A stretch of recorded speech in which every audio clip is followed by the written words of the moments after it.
Ассаламу алейкум достар, амансыңарбы? Достар, мына Кыргызстандагы болуп аткан окуялар, баалар, кымбатчылыктар боюнча мен да өзүм пикирим айтып өтүп кетейин.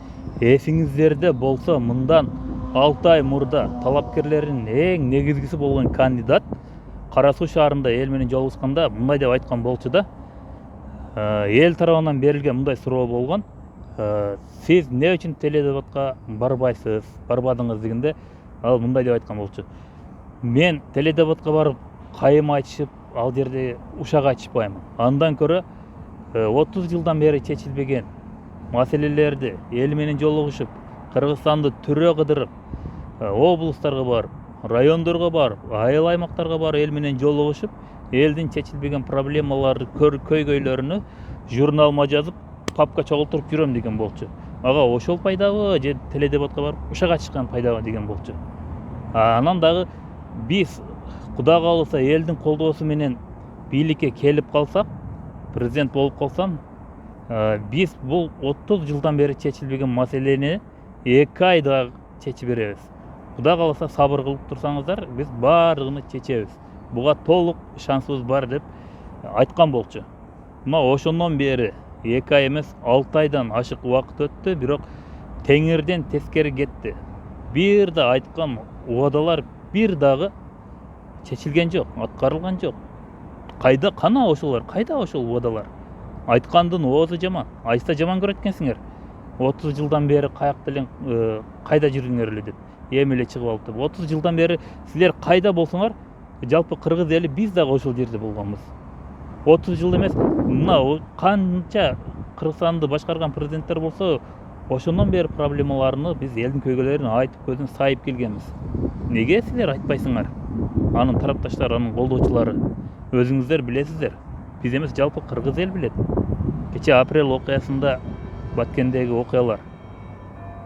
Ал баткендик туугандар азыр көрүп атасыздар интернетте. Биз чатырда жашап калдык. Эртең 10-15 күнөн кийин суук түшөт. Кайда барып жашайбыз? Эртең окуу ачылат. Биздин балдарыбыз кайда барып окуйт? Кыйналып кеттик. Даже үй салынган жок деп мына чыгышты. Көрүп атасыздар аны. Ошол негизги кандидат ошол президент убагында берген убадаларды, ошол кездеги чогултуруп жүргөн журнал папканы бир ачып карады экен. Ачып карабайбы? Мейли башка облустарга, мейли мына Баткенди карап койбойбу? Журналды карабаса деле күн алыс чыгып атат интернетке. Биз ушундай болуп кеттик, кыйналып кеттик. Бийлик тарабынан бир дагы караган жок. Жетимдерде болуп калдык деп айтышып атпайбы? Мына ошондуктан туугандар, анын тарапташтарына айтып кетейин, интернетке чыгып алып эле анын атаандаштарына же бир кайсы бир саясатчыларга чыгып алып эле курулай доомат коюп каралап шыбагандарды токтоткула. Эсиңиздерде болсо, ошол парламенттик шайлоодон алдын элдин көйгөйлөрүнү биз чечебиз. Биз бийликке келип калсак, бизге 5 эле секунд жетиштүү. 10 олигархты кармап, камап, Кыргызстандын карызын, Кытайдын карызын кутултурабыз. Биз ошол олигархтарды камап, Кыргызстанды бутка тургузабыз, өнүктүрөбүз. Бизге 5 секунд керек деген азаматтар кайда бүгүн? Кана ошолор? Айткандын оозу жаман дейт. Айтса жаман көрөсүңөр. Кана ошолор? Биз бийликке келип калсак, элдин проблемасын чечебиз. Бизди колдогула. Бизге 5 секунд жетиштүү. Кана ошол адилеттүүлүк, кече адилеттүүлүк, мыйзамдуулук, элдин проблемасын чечебиз деген биздин азаматтарыбыз кайда?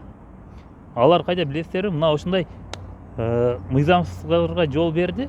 Алар бирден кабинетти алды, бирден машинаны алды, бирден жан жөкөрлөр, охранниктерин алды, кароолчуларын алды дагы бир кабинетке кирип, телефонду кучактап, креслого отуруп, ошондон ары жок болду. Ошолбу адилеттүүлүк? Ошолбу мыйзамдуулук? Ошолбу элдин проблемасын чечем деп көкүрөк көтөрүп эме кылгандар? Элди ойлогон, жалгандан элди ойлогон азаматтар кайда ошолор? Мына ошондуктан достор, бир аз адилеттүүлүк, мыйзамдуулукту биринчи орунга коюшубуз керек. Анан реалдуу көз караш менен караш керек.